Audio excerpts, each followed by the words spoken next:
그때 헤로드 왕이 손을 들어 교회 중에서 몇 사람을 해하려 하여 유대인들이 이 일을 기뻐하는 것을 보고 베드로도 잡으려 할세. 때는 무교절 기간이라.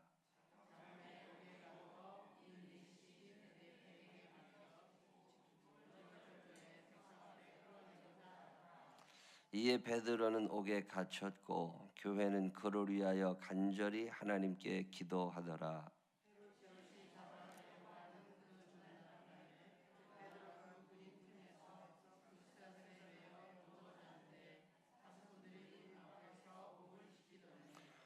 호련히 주의 사자가 나타나매 옥중에 광채가 빛나며 또 베드로의 옆구리를 쳐 깨워 이르되 급히 일어나라 하니 쇠사슬이 그 손에서 벗어지더라.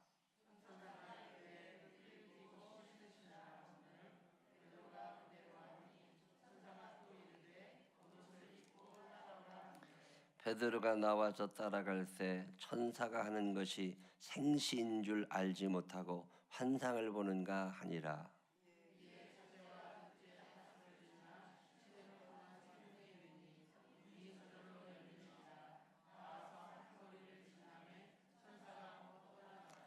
이에 베드로가 정신이 들어 이르되 내가 이제야 참으로 주께서 그의 천사를 보내어 나를 헤롯의 손과 유대 백성의 모든 기대에서 벗어나게 하신 줄 알겠노라 하여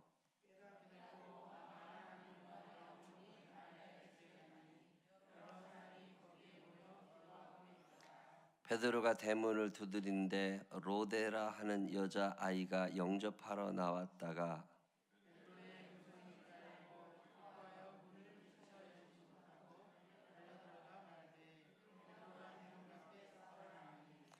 그들이 말하되 내가 미쳤다 하나 여자아이는 힘써 말하되 참말이라 하니 그들이 말하되 그러면 그의 천사라 하더라.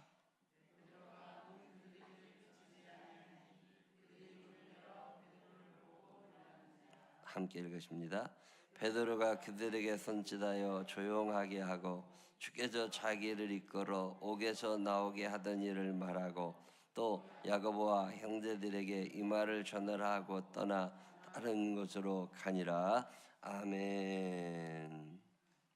이 새벽에 하나님의 전을 찾은 여러분들에게 주의 은혜와 사랑이 함께 하시기를 주님의 이름으로 축원합니다. 3월이 벌써 시작됐죠. 오늘 여러분에게 하나님의 말씀을 전해 주실 목사님은 충남 부여군의 홍산면이라고 있어요. 요즘에 교회 개척하는 사람 거의 없어요. 교회가 사양산업이라 시작하면 망해. 그래서 교회가 개척 안 된 지가 지금 몇 년째인지 몰라요. 특별히 서울의 상가에 어쩌다 하나씩은, 송파구에도 개척된 교회가 최근에 많지 않아요. 시골의 교회를 개척한다? 거의 없습니다. 요즘에 서로 문 닫아가는 세상에 3년 4년 3년 전에 그 홍산면에 교회를 개척하신 용기 있는 목사님이었어요. 하나님에 대한 보통 큰 확신이 아니면 시작 못합니다. 그리고 그 교회를 개척하셔서 아무도 없는 곳에서 교회를 일구어 가시면서 하나님이 당신에게 주신 은혜를 끊임없이 전하시는 목사님. 쉽지 않은 시대에 참 무모한 믿음에 도전을 하신 분입니다. 고생도 많았겠지만 그만큼 보람도 많으신 목사님. 오늘 목사님 김요한 목사님 나오셔서 귀한 말씀 주실 때 큰 은혜 시간이 되시기를 바랍니다. 기도의 응답. 홍산면에서는 이런 박수 받아본 적 없다 할 만한 큰 박수로 환영합니다. 할렐루야.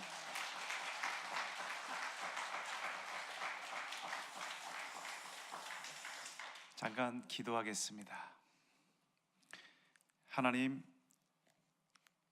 누구나 자고 있는 이때에 깨어 주님께 나왔습니다. 기도의 제목들이 있고 인생의 문제가 주님이 아니면 해결될 것 같지 않아 주님 앞에 나와 기도하오니 이 시간 우리 기도에 응답하여 주시되 하나님의 방법대로 하나님의 때에 이루어 주시옵소서. 그 믿음을 가지고 오늘 간구합니다. 주님 역사하여 주시옵시고 부족한 종을 통해 전파되는 말씀을 통해 은혜 받게 하여 주시옵소서. 주님께서 온전히 이곳에 함께 하실 것을 믿사옵고 우리를 구원하신 예수 그리스도 이름으로 기도를 싸움나이다. 아멘.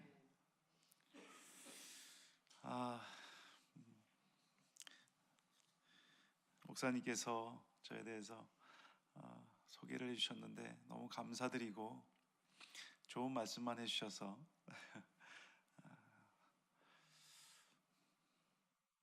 오늘 제가 이 말씀, 본문의 말씀을 통해서 여러분들에게 전하고 싶은 얘기는 기도에 대한 얘기입니다. 여러분 기도하십니까? 얼마나 하시죠? 몇 시간 하시죠? 하루에? 여기서부터 우리 이제 말문이 막히는 거죠. 네. 기도하십니까? 물으면 교회 다니고 기독교인이면 기도합니다. 얼마나 하시죠? 그러면 한 50%가 줄어서 조금 많이 글쎄요. 몇 시간 하시나요? 물으면 이제 확 줄어요. 구체적인 저기 증거가 있으신 분은 2시간 합니다. 그렇게 대답을 하시기도 하시지만 그렇습니다. 저는 오늘 이 본문의 말씀을 통해서 기도의 응답에 대해서 함께 은혜를 받고자 합니다. 여러분, 하나님을 믿지 않는 사람들 기도할까요? 안 할까요?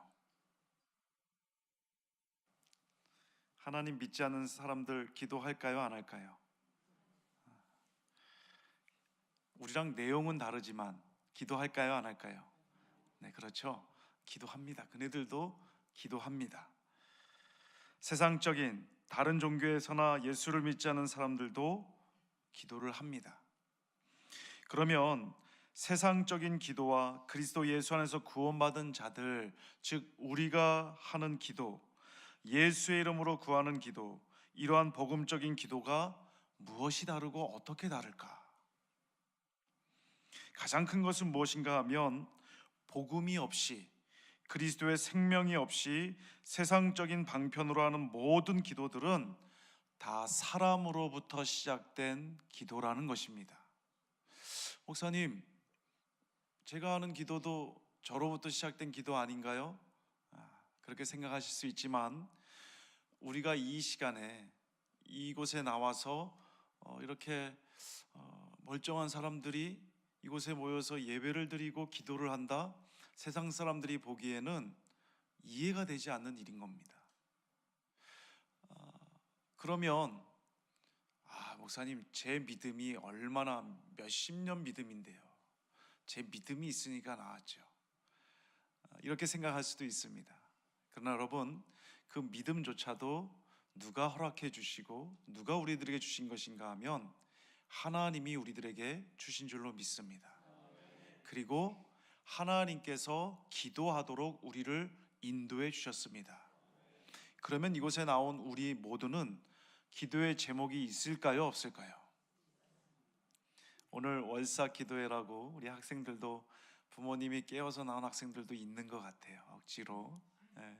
우리 아들도 이제 둘째가 이제 5학년 올라가는데 비몽사몽간에 그냥 깨워서 왔습니다. 끌려와도요, 오신 모든 사람들은 기도의 제목이 있어서 오신 줄 믿습니다.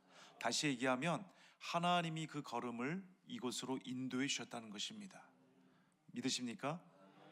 이것을 확실히 믿으시고 오늘 간구하되 주님께서 내 기도에 응답해 주실 것을 믿고 간구하는 시간 될 수 있기를 간절히 바라겠습니다. 여러분, 세상적인 기도, 세상 사람들이 하는 기도는 그리스도의 생명이 없이 세상적인 방편으로 하는 모든 기도들은 다 사람이 하는 것입니다. 인간적인 방편이라고 하는 것이죠. 사람이 사람의 노력과 정성으로, 사람의 열심으로 행한다는 것입니다. 여러분, 언제 동네에 있는 정자나무가 너는 내게 부르짖으라 내가 내게 응답할 것이니 말한 적이 없습니다. 말한 적이 없어요. 그런데 그냥 내가 가서 거기다 정성을 들이고 우리 자녀들 위해서 기도하고 비나이다 하면서 그렇게 기도하는 것입니다. 또 설악산 울산바위가 너는 내게 구하라, 내가 내게 응답할 것이다 얘기한 적이 없습니다. 그냥 사람이 가서 사람이 생각하기에 거기에다 빌면 뭔가 이루어질 것 같아서 거기에 가서 두 손 빌면서 그냥 달 떠 있는데 정한수 펴놓고 그리고 빌고 있는 것입니다. 이것은 다 사람으로부터 비롯된 것이라는 겁니다. 여러분, 자기는 해줄 수 있는 게 없는데 와서는 계속 뭐 해달라고 또 이루게 해달라고 하니까 그 나무며 바위며 바다며 얼마나 속이 타겠습니까? 그래서 여러분, 동네 어귀에 있는 정자나무 가보면 속이 다 비어있대요. 나는 내게 빌라고 말한 적이 없는데 왜 너는 매일같이 와서 내게 비느냐? 속이 타가지고 다 비어있다는 겁니다. 우스갯소리지만 바로 세상적인 기도는 사람으로부터 비롯된 기도라는 것입니다. 그러나 우리가 아는 이 복음적인 기도, 예수 그리스도의 이름으로 구하는 기도는 너는 내게 부르짖으라 내가 내게 응답하겠고 내가 알지 못하는 크고 은밀한 일을 내게 보이리라. 너희가 무엇이든지 내 이름으로 구하면 내가 행하리라. 내가 내 안에 거하고 내 말이 너희 안에 거하면 너희가 무엇이든지 구하라. 그리하면 그대로 되리라. 하나님의 말씀이 먼저 있었다는 것입니다. 우리는 그 말씀을 믿고 주님 앞에 나와 간구하는 것입니다. 이렇게 복음적인 기도의 놀라운 은혜, 바로 하나님께서 약속하셨다는 것입니다. 세상적인 기도는 다 인간의 방편이고 인간의 노력이지만 복음적인 기도는 하나님이 약속하신 것이고 하나님이 일하는 것이고 하나님이 반드시 응답하시는 것인 줄로 믿습니다. 오늘 여러분, 기도하되 이 믿음을 가지고 주님께 간구할 수 있기를 간절히 바라겠습니다. 여러분, 기도의 수준은 크게 세 가지로 볼 수가 있습니다. 세 가지 수준이 있다. 첫 번째 수준은 어떤 수준이냐? 그냥 기도하는 수준입니다. 기도를 어떤 수준으로 기대하고 어떤 수준까지 이르기를 원하는가? 많은 분들이 궁금해하는 것 가운데 하나가, 왜 기도를 그렇게 많이 하고 무슨 새벽에도 하고 밤에도 하고 무슨 회사에서도 하라 그러고 왜 그렇게 기도를 많이 해야 하는 것이고 또 왜 기도를 그렇게 또 오래 해야 하는가에 대한 의문점이 있습니다. 기도하는 분들을 보면 어떤 분은 하루에 기도를 10분도 하고 30분도 하고 어떤 분은 1시간, 3시간. 여러분, 기도에 전무하시는 분들은요, 밥 먹는 시간 외에는 기도만 하는 분들도 계세요. 그리고 그 기도하기 위해서 오지 산에 들어가서 기도하는 무리들이 있다는 사실을 여러분 아십니까? 왜 그럴까? 왜 그럴까? 기도의 수준이 다른 것입니다. 기도의 수준이 다른 것은 기대하는 바가 다르기 때문에 그렇습니다. 기도하는 것을 우리가 어떤 수준에서 이해하고 어디까지 바라보는가에 따라서 우리가 기도에 관해서 가지는 열심이 다를 수밖에 없다는 것입니다. 그래서 크게 기도는 세 가지의 수준이 있습니다. 먼저 기도하는 수준이 있습니다. 그냥 기도하는 것입니다. 내가 하루 1시간 기도한다, 아니면 매일 조금씩이라도 기도한다, 새벽 기도는 빼놓지 않고 내가 기도한다, 그냥 기도하는 수준이 있습니다. 물론 이것도 안 되는 분들이 많이 있지만 보통 대부분의 기독교인들이 행하는 기도가 보편적인 이 기도의 수준입니다. 두 번째는 기도를 하되 기도가 날마다 응답되고 이루어지고 역사하고 능력이 나타나는 수준이 있는데 이것을 우리는 기도 응답의 수준이라고 합니다. 바라기는 저와 여러분들이 기도 응답이 되는 수준까지 나아갈 수 있기를 간절히 바라겠습니다. 기도한 대로 이루어지고 하나님이 역사하셔서 환상을 보는 것이 정말 내 기도 가운데 이루어지고 내가 바라고 원하는 것이 실상이 되는 그런 기도의 수준까지 나아갈 수 있기를 간절히 바라겠습니다. 기도를 하는 수준에서만 머물게 되면 기도는 기도처럼 참으로 어려운 것이 없습니다. 기도가 얼마나 어려워요, 여러분? 기도가 이루어지지 않는다? 그런데 나는 기도한다? 이것처럼 어려운 일이 없습니다.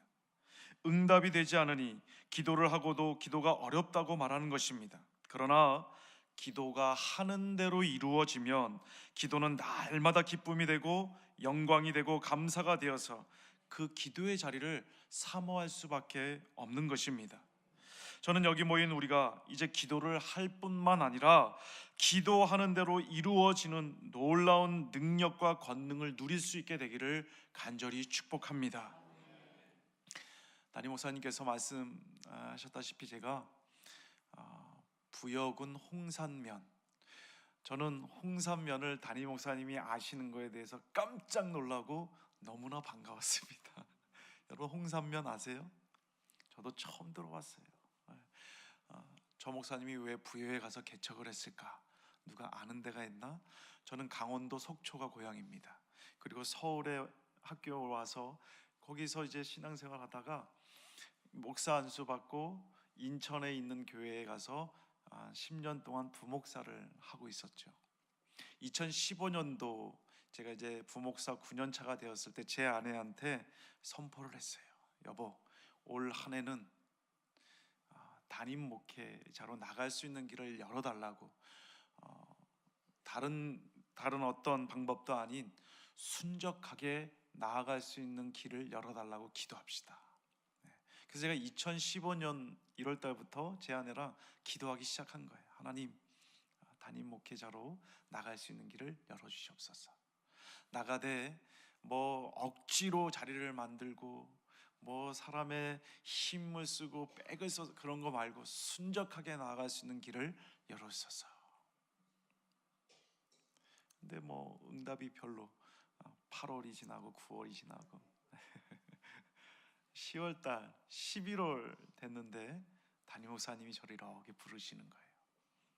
김 목사, 충남 부여에 목회 자리가 날 것 같은데 그 자리는 땅만 있어. 땅만 있어. 네? 땅만 있다고요? 목회에 나갈래? 땅만 있다면서요? 땅만 있어. 교회 건물은 없나요? 없어. 교회 건물이 없으니 성도도 있을 리가 없죠. 가겠어? 1월 달부터 기도한 것이 생각이 났습니다. 이 또한 하나님의 계획일 줄 모른다는 생각으로 제가 목사님, 그럼 기도해 보겠습니다. 일주일만 시간을 주십시오. 일주일만 시간 주십시오. 그래서 제가 제 아내한테 와서 뭐 사정 전후 사정 다 얘기 안 하고 여보, 목회 자리가 생길 것 같은데 기도해 봅시다. 저와 제 아내는 기도하고 이게 하나님의 응답인지 아닌지를 무엇으로 판별하냐면 마음속에 평안함을 주면 하나님의 생각이다. 그리고 무조건 순종이다. 그런 마음을 가지고 있습니다. 제 아내가 은행원 출신이에요. 이론 한 장도 다 계산해 보고요. 안 맞으면 저를 그렇게 괴롭히는 은행원들 아시죠? 일전도 틀리면 퇴근 안 하는 사람들. 근데 이 사람이 묻지 않고 그곳이 어디며 뭐 어떤 환경이며 묻지 않고 기도하기 시작했습니다. 저와 일주일 딱 끝나고 물었어요. 어때 당신은? 마음속이 너무 편안하대요. 묻지도 않으시고 너무 평안하고 가슴이 뛴대요. 근데 저도 똑같은 응답을 받습니다. 가슴이 막 뛰고 그냥 하면 될 것 같고 그런 마음을 주셨어요. 여보, 그러면 우리 앞뒤 보지 말고 갑시다. 기뻤어요. 그래서 목사님한테 얘기했습니다. 목사님 가겠습니다. 목사님이 더 놀래요. 거기 아무것도 없어. 땅만 있어. 가겠습니다. 그래서 제가 있던 교회에서 어느 정도 지원해주고 제 퇴직금 다 털어서 이제 막 꿈에 부푼 거죠. 가면 바로 성전 짓고 이제 교회를 시작할 수 있을 것 같은. 내려갔습니다. 그래서 이제 교회 설계는 서울에 있는 모 교회 장로님이 저와 같은 사람들한테는 무료로 해주는 설계사를 만나서 설계를 했어요.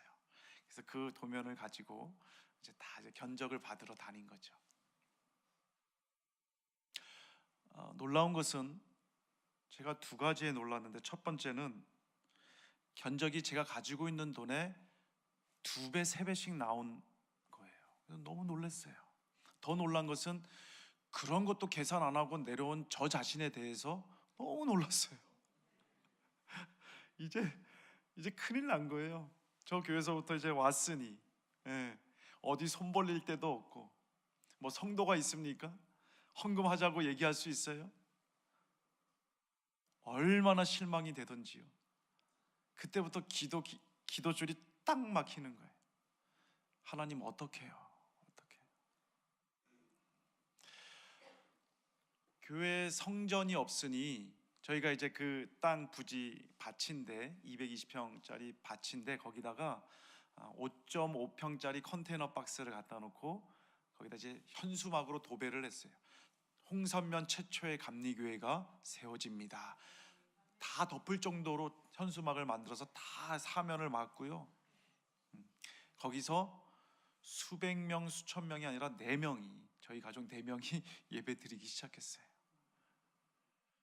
첫 예배를 드리는데 4명이라고 해서 제가 설교를 그냥 대충 준비했을까요? 담임 목사 이제 되는 거잖아요. 얼마나 준비를 했겠어요. 딱 준비를 하고 깔끔하게 차려입고 딱 섰어요. 회중은 3명, 제 아내, 아이들 2, 초등학교 2, 그 당시에는 초등학교 2 다 했습니다. 설교를 막 하는데 둘째 아이가 그때 2학년이죠. 우는 거예요. 그래서 이제 설교를 하다가, 아니 저 녀석이 왜 울지? 너무 서럽게 우는 거예요. 그래서 말씀 전하다 끊고, 제 옷 좀 어떻게 좀, 뭐 벌레 들어갔나? 옷 좀 털어봐. 근데 뭐 전혀 그런 게 없는데 막 서럽게 울어요. 예배를 드릴 수 없을 정도로. 그래서 예배를 끊고, 왜 그래? 왜 울어? 그 아이가 하는 말이, 아빠가 전에 교회에 있을 때는 한 1,000명 이렇게 두고 성도들 가운데 설교하고 그랬었는데 앉아있는 사람이 3명이니까 아빠 마음이 너무 위축이 되지 않을까, 그런 마음이 확 들면서 눈물이 그냥 쏟아졌다는 거예요. 그 얘기를 듣고 저와 제 아내와 제 딸이 그냥 엉엉 울었어요. 같이 그냥 울었어요. 그리고 다 가족들 얼싸안고 제가 기도했어요. 하나님, 지금 이렇게 시작하지만 분명히 하나님의 계획과 뜻이 있어 세워지는 교회인 줄로 믿습니다.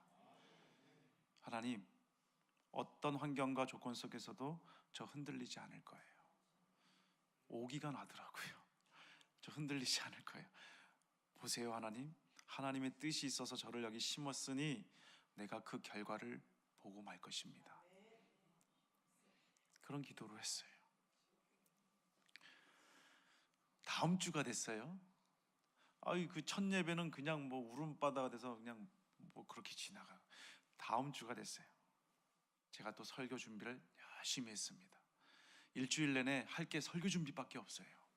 그래서 설교 준비해서 딱 이제 섰어요. 설교를 하는데 갑자기 문 밖에서 팡팡팡팡, 그 컨테이너 박스니까 철제문이니까 얼마나 시끄러워요. 팡팡팡 소리 나는 거예요. 오늘 누가 왔지?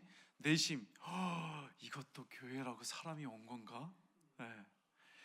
누구세요? 하고 문을 탁 여는데 술 냄새가 확 나는데 얼굴 벌건 한 아저씨가 서가지고 뭐 하는 거야? 그러는 거예요. 술 먹고 이제 주정하는 거죠. 보니까 제 아내와 아이들은 덜덜덜 떠는 거예요. 데리고 나갔어요. 아저씨, 여기 교회예요. 누가 여기다 교회를 세우래? 그래서 막 진정을 시키고 해가지고 돼서 보냈어요. 그 예배를 드리는데 뭐 하다가 부스럭 소리만 나면 제 아내와 아이들이 뒤도 돌아보고, 그 아저씨 또 왔나? 예배를 도대체 드릴 수가 없는 거예요. 첫 번째 예배도 그랬고 2번째 예배도 그랬고 3주차 됐을 때예요. 하나님, 이거는 방해받지 않도록 도와주세요. 잘 끝났어요. 돌아가려고 하는데 저쪽에서 뭔가 이상한 기운이, 날 째려보고 있는 한 여인의 기운을 느꼈어요. 아니나 다를까 저희 부지 바로 옆에 있는 집에 아줌마가 팔짱을 끼고 저를 이렇게 째려보고 있는 거예요. 각오를 했어요. 주여, 이기게 하소서. 갔더니 안녕하세요. 여기 온 교회 목사고요. 이제 제가 선수를 친 거예요. 교회 건축을 해도 여기 전혀 피해 입지 않도록 제가 깔끔하게 정리하고요, 잘 세울게요. 대뜸하는 말이, 왜 여기다 교회를 세우는 거예요? 그러는 거예요. 속에 제 말이 나올 말이, 내 땅에다 내가 뭐 하겠다는데 당신이 무슨, 그렇잖아요. 근데 할 수 있어요, 없어요? 목사가 그러면 어떻게 해요? 제가 여기 교회를 세울 텐데, 교회를 세우면요 지역 사회를 위해서도 봉사할 거고요, 여기 그리고 깨끗하게 저기 잘 할게요. 이거 교회 세우면 자기네 집에 그늘이 져가지고 겨울 되면 눈도 안 더울 것이고, 당신네 어머니가 지금 아프신데 여기 펑 터져서 좀 이렇게 구경도 하고 있는데 교회가 세워지면 그거 조망권도 막을 것이고 막 얘기를 하는 거예요. 제가 어떻게 해요? 걱정하지 말라고. 제가 교회 지으면은, 아이들이 그걸 보잖아요. 저는 괜찮아요. 근데 아이들이 막 저한테 삿대질하고 막 이런 걸 보잖아요. 근데 제가 화를 낼 수가 없죠. 그렇게 3주가 흘렀습니다. 그리고 견적을 받아보는데 제가 가지고 있는 돈은 터무니도 없는 거예요. 그래서 어떻게 합니까? 성도들도 없어서 제가 2016년도 2월 달에 내려갔는데 5월 달부터 멸치를 팔기 시작하는 거예요. 졸지에 멸치 장사가 된 거죠. 어떻게 해요? 제가 감당을 해야 되는데 방법이 없잖아요. 근데 마침 군산에, 부여에서 군산이 이제 40분 50분 거리에 있는데, 군산의 선배 목사님이 그렇게 개척을 하시고 당신이 너무 힘드니까 그렇게 개척하는 후배들을 도와주는 거를 제가 듣고 찾아가서 도와달라고 멸치를 팔기 시작한 거예요. 그분이 다 교인들하고 싸주면 제가 월요일날 차 타고 가서 스타렉스 뒤에 의자 다 떼내고 거기다 200박스 300박스를 싣고 가는 거예요. 제가 뭐 서울, 인천, 경기 그쪽에 이제 아시는 분들이 많으니까 누가 달라고 그러지 않는데 무작정 출발하는 거예요. 월요일날 출발해서 다 팔 때까지 안 내려온다. 뭐 성도도 없으니까 여보 아이들 데리고 수요 예배 잘 드리고 새벽기도 드리고 해. 나 다 팔면 올 거야. 근데 잘 팔리더라고요. 2달까지는 잘 팔려요. 왜? 아시는 목사님들 찾아가니까. 목사님 저 개척했는데 도와주세요. 그래? 우리 교회 100박스 내고 300박스 가져왔는데 100박스 한 교회에서 팔아주면 막 이틀만 해도 다 팔리는 거예요. 그래서 수요 예배도 인도할 정도로. 근데 2달 지나니까 이제 아는 목사님들이 다 끝난 거예요. 어떻게 하지? 그 다음부터 그냥 찾아간 거예요. 감리교회라 그러면 그냥 들어간 거예요. 그럼 한 10교회 가면 한두 교회에서 사줘요. 그리고 한두 교회 목사님한테는 야단 맞아요. 그러면 기도나 할 것이지 왜 이런 걸 팔러 다니냐고 야단 맞아요. 그러면 화요일까지 팔고 막 그랬었는데 금요일이 돼도 안 팔리는 거예요. 그 금요일날 저녁 되면 저희 막내 아들이 전화가 와요. 아빠 아직 다 못 팔았어? 그래 이제 곧 팔릴 것 같아. 끊어. 그러면 못 팔고 그냥 가지고 내려올 때도 있어요. 여름이 되면 냄새가 진동을 하고 그게 또 상합니다. 그렇게 1년을 꼬박 했습니다. 여러분, 제가 드리고자 하는 말은, 왜 1년 동안 목사인 저를 그런 일을 시키게 했을까가 저는 의문이었어요. 하나님께 계속 물었습니다. 하나님이 보내셨잖아요. 순종해서 왔잖아요. 그런데 왜 교회 지을 수 있는 방법이 왜 없냐고, 왜 하나님 도와주지 않냐고. 기도하잖아요. 제 안에 아이들까지도 기도하잖아요. 하나님 왜 안 들어주세요? 멸치까지 팔아야 되겠어요? 어디 큰 교회 수위가 있는 그 교회 가면요, 제가 욕먹 그냥 팔러 온 사람인, 장사하는 사람인 줄 알고 아이고 막 욕먹. 그러면 제가 주차장에 와서 차 탁 타고 이거 지금 내가 뭐 하는 거지? 이렇게까지 해야 되나? 기도가 안 되더라고요.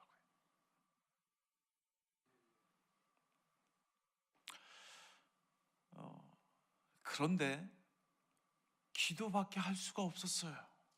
어디 가서 하소연도 못 하고요, 도와달라고 얘기할 수도 없었어요. 할 게 없어서, 목사가 그러면 안 되지만 할 게 없어서, 그 길밖에 없어서 기도했어요.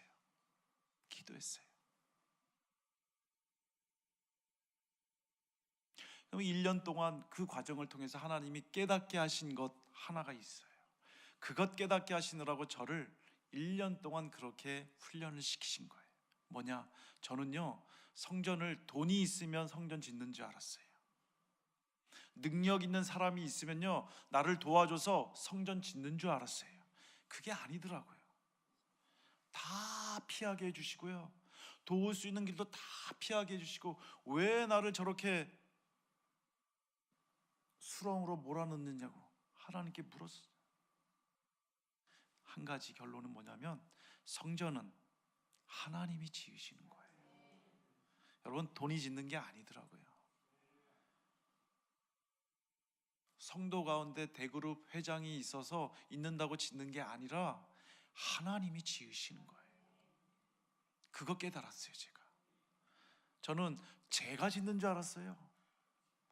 개척했으니까 제가 멸치 팔아서 그 돈으로 내가 짓는 줄 알았어요. 근데 하나님이 깨닫게 하신 것은 뭐냐면, 내가 짓는데 왜 너가 난리야?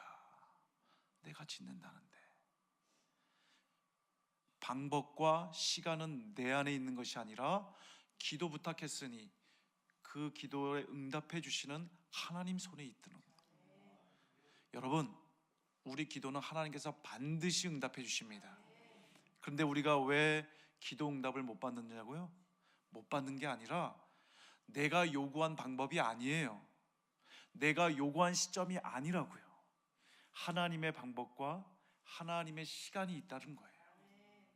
그거를 이해할 수 있기를 간절히 바라겠습니다.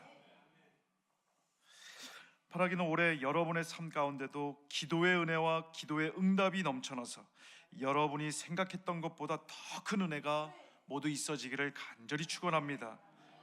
그래서 여러분, 한 가지 부탁할 것은, 기도하시되 구체적인 기도의 제목들을 가지고 기도하시기 바랍니다. 얼렁뚱땅하지 마세요. 왜? 하나님이 다 들으세요. 그런데 얼렁뚱땅하면요, 그 기도가 하나님이 들어주신 건지를 대부분 몰라요. 그냥 어쩌다 보니까 이 일이 잘 돼서 됐지, 내 능력으로 됐지, 이렇게 생각하는 거예요. 여러분, 기도의 제목들을 수첩에다 적으세요. 적어 나가야 돼요. 왜? 그래야 이루신 것을, 내가 언제 기도했는데 이거 지금 이루셨구나, 하나님께 영광을 돌리는 거예요. 근데 여러분, 구체적인 기도 안 하면요, 내가 이룬 줄 알아요. 내 능력으로 이룬 줄 안다고요. 구체적으로. 왜 구체적이지 못하느냐? 하나님이 구체적으로 들어주실 것 같지 않아서 그런 거예요. 내가 구체적으로 그 일에 대해서 반드시 응답한다는 믿음이 있으면, 여러분, 기도하는 자리를 떠나는 것이 어렵게 되고 기도하는 것을 멈추는 것이 어려워지는 줄로 믿습니다. 그런 겁니다, 여러분. 세 번째 기도의 수준이 있습니다. 그것은 뭐냐면, 주님의 임재가 누려지는 기도의 수준이 있습니다. 이제는 기도가 응답되는 것을 떠나서요, 기도할 때마다 하나님이 나와 함께 하시는구나. 여러분, 기도를 2시간, 3시간 해보신 분들 아마 느끼실 거예요. 혼자 기도하는데 뭔가 내 뒤에 뭐가 있는 것 같아요. 저도 기도하다가 막 뒤돌아봐요. 누가 왔나? 하나님의 임재가 느껴집니다. 천군 천사가 기도하는 자와 함께 하신다는 것입니다. 여러분, 오늘 조금 늦었는데 사도행전 우리가 함께 읽어본 12장의 말씀은 우리가 잘 알고 있는 내용입니다. 자, 이 말씀을 보면 두 가지 구조를 우리가 좀 이해를 해야 돼요. 한 가지 구조는 뭐냐면, 먼저 헤롯이 베드로를 옥에 가두었습니다. 2절에 보면 헤롯이 이미 요한의 형제 야고보를 칼로 죽였으니 이제 한 명 한 명씩 사도들을 잡아서 죽이는 거예요. 그러다 이제 베드로가 잡혀서 감옥에 들어갔습니다. 감옥에 들어갔다는 얘기는 이제 죽는 거예요. 날이 새면, 지금 밤인데 날이 새면, 동이 트면 이제 죽습니다. 죽는데 여러분, 이게 지금 이 장소를 보니까 뭐라고 표현해? 6절에 보니까 두 군인 틈에서 두 쇠사슬에 매어 누워 자는데, 여러분 옥에 그냥 가둔 것도 아니고 무슨 일이 있을까봐 간수 2명을 같이 들여보낸 거예요. 간수 2명이 같이 들어가서 감옥 안에 같이 있는 거예요. 그리고 쇠사슬에 묶여서 지금 있는 거예요. 도망갈 수 있습니까? 없습니까? 없어요. 감옥 문 밖에 파수꾼이 또 있습니다. 지독한 감옥에 지금 베드로가 갇혀 있는 것입니다. 또 하나의 구조, 또 하나의 공간이 있는데, 그것은 뭐냐면 지금 반대적인 상황인데 바깥에서는 어떤 상황이냐? 예루살렘 교회 교인들이 베드로가 풀려나기를 위해서 아주 간절히 기도하는 상황이라는 거예요. 지금 한 명은 베드로를 가둬서 내일 이제 날이 트면 죽일 것이다 라는 그런 구조가 있고요, 또 한 무리는 베드로 사도가 풀려나기를 위해서 기도하는 거예요. 자, 이런 구조가 있는 거예요. 결국 어떻게 됩니까? 우리가 알다시피 교인들의 기도가 역사하여서 베드로의 감옥문이 기적적으로 열리게 되고 풀려나게 되었더라. 여러분, 오늘 성경은 바로 이것을 말씀하고자 하는 것입니다.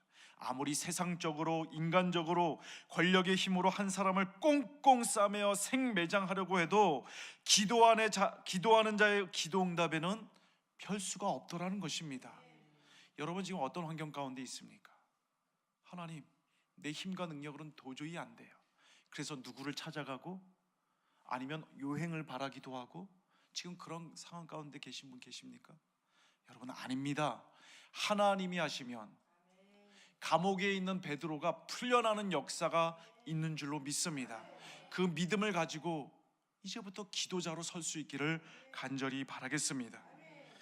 자, 다시 정리하면요, 첫째는 이 사실을 베드로 자신이 몰랐어요.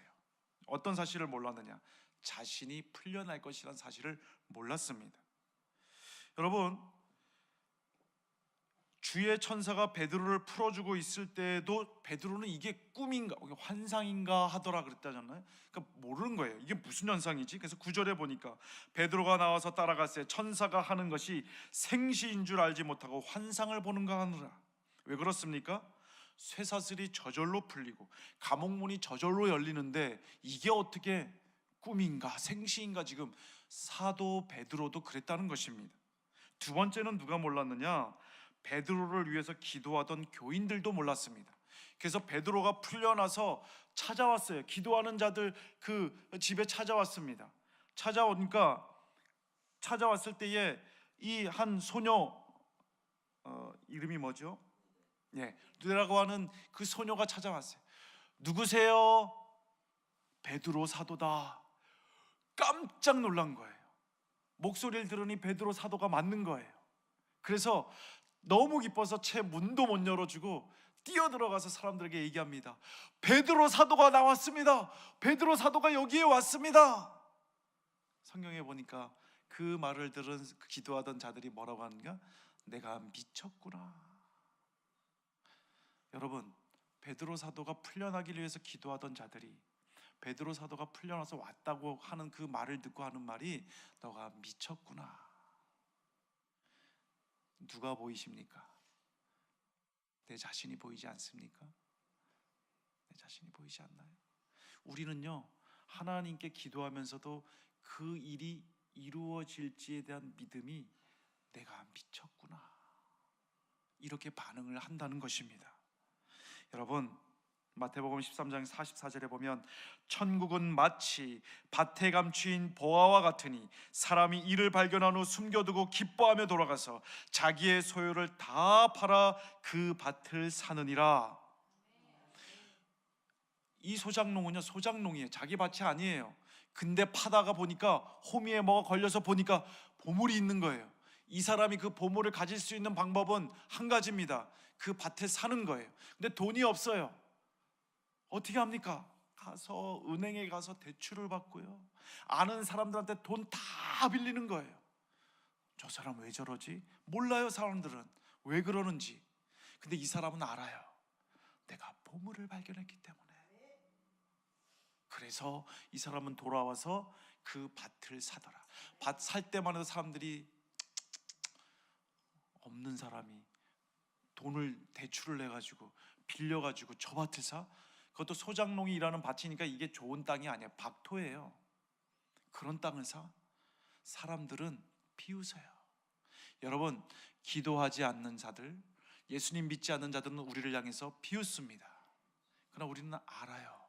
왜? 기도하면 그 보물이 내 것이 되리라. 이 믿음이 우리 가운데 있기 때문에 기도의 자리를 우리는 떠나지 않게 된다는 것입니다. 오늘도 여러분이 기도의 제목을 위해서 부르짖을 때에 우리는 마음이 타고 갈급하고 간절하지만 우리의 기도 속에 이미 응답이 숨겨져 있고 보물이 숨겨져 있는 영적인 비밀이 있다는 사실을 깨닫게 되기를 간절히 원합니다. 그래서 기도의 응답은 하나님이 이제부터 해 주셔야 하는 것이 아니라 우리가 발견하면 되는 것입니다. 기도함으로 발견할 수 있기를 간절히 바라겠습니다. 여러분, 기도는 반드시 응답이 됩니다. 12절 6절에 뭐라고 합니까? 헤롯이 잡아내려고 하는 그 전날 밤에 베드로가 두 군인 틈에서 두 쇠사슬에 매어 누워 자는데 파수꾼들이 문 밖에서 옥을 지키더니, 나갈 수 있는 방법이 없다는 것을 장황하게 이렇게 설명하고 있는 것입니다. 그러나 기도했더니, 베드로 사도를 위해서 기도했더니 문이 열렸다는 것입니다. 자, 여러분, 베드로의 입장을 한번 생각해 볼게요. 이제 자고 나면 베드로는 어떻게 됩니까? 죽어요. 자, 그러면 베드로가 생각하기를 이런 생각을 했을까요? 아니야, 이 순간에도 무슨 일이 일어나서 나는 풀려날 수 있을 거야, 이 생각을 했을까요? 사도 베드로인데 해야지. 근데 성경에 보면 그런 말이 없어요. 사도 베드로도 아마 날이 밝으면 죽게 되리라고 생각했던 것 같아요. 여러분, 우리가 그렇습니다. 아니, 풀려나려면 진작에 풀려났어야지. 아니, 아예 잡히지 말았어야지. 이제 내일이면 내가 죽는데 지금 기도한들 무슨 소용이 있느냐? 여러분도 그렇습니다. 우리 인생도 그렇습니다. 지금 내가 기도한들 어떻게 이 문제가 해결이 되겠느냐? 여러분 보십시오. 새벽에 옥토가 흔들리고 문이 열리고 사람들이 잠을 자고 풀려나는 역사가 나타나게 된 줄로 믿습니다. 여러분, 다니엘을 보면요, 법이 제정이 되는 거예요. 어떤 법이 제정이 되느냐? 다니엘이 와가지고 왕의 음식도 먹지 아니하고 하루에 보니까 시간을 맞춰서 기도하거든요. 그래서 그것을 음해하던 신하들이 법을 제정하는 거예요. 어떤 법? 기도하는 자들에게, 신상에 절하지 아니하고 기도하는 자들에게 그를 사자굴에 던지겠다. 그러면 다니엘이 생각할 때에, 하나님, 그 법이 제정되지 않게 해 주시옵소서. 기도했겠죠. 제정이 됐습니까? 안 됐습니까? 그 법이 통과가 됐어요. 그러면 우리는 어떻게 되느냐? 에이, 기도해도 소용이 없네. 하나님 살아계신 거 맞나? 기도 포기합니다. 여기서 반이 다 떨어져 나가요. 그런데 다니엘은 어떻게 했습니까? 또 기도합니다. 하나님, 법이 통과되더라도 시행되지 않게 해주세요. 물론 이런 구체적인 사항은 성경에 없어요. 그러나 시행되지 않게 해주세요. 열심으로 기도했습니다. 시행됩니까? 안 됩니까? 되는 거예요. 두 번째 기도에도 응답이 됐어요? 안 됐어요? 안 됐어요. 여기서 다 기도를 포기하는 거예요. 다니엘이 또 기도해요. 하나님, 사자가 굴에 들어오지 않도록 해주세요. 사자만 안 들어오면 되잖아요, 그렇죠? 사자가 들어오지 않게 해주세요. 기도합니다. 들어왔어요? 안 들어왔어요? 그것도요, 보면 포만감을 느낀 사자가 아니라 며칠 굶은 사자, 먹을 거 있으면 순식간에 치울 사자가 위풍당당하게 들어온 거예요. 그러면 여기서 어떻게 됩니까? 우리는 전부 끝이구나. 그 사자를 보고 졸도하며 스스로 죽었을 것입니다. 근데 하나님의 역사는 어떻게 되느냐? 사자의 입을 틀어막더라. 이게 하나님의 역사입니다. 우리는 방법을 몰라요. 우리는 그저 구할 뿐입니다. 기도의 자리를 지키고 구할 뿐입니다. 그러면 하나님께서 하나님의 방법으로 하나님의 때에 이루어 주실 줄로 믿습니다. 홍산은혜교회가 그렇게 세워진 교회예요. 저로 하여금 그것을 깨닫게 해주셨어요. 하나님이 세우셨구나. 교회가 세워졌는데 또 고민하는 거예요. 저는 왜? 교회만 세워지면 아름다운 교회에 사람들이 찾아오겠지 생각했어요. 장날이 5일장이 있는데 5일 장날마다 제 아내랑 가서 커피 전도를 합니다. 사람들에게 커피를 나눠주고 예수 믿으세요. 안 와요. 고민이 생겼어요. 하나님, 교회만 지으면 뭐예요? 성도가 없으면 이게 뭐 하는 거예요? 또 고민이 생겼어요. 그때 하나님께서 말씀하시더라고요. 교회 누가 지었냐?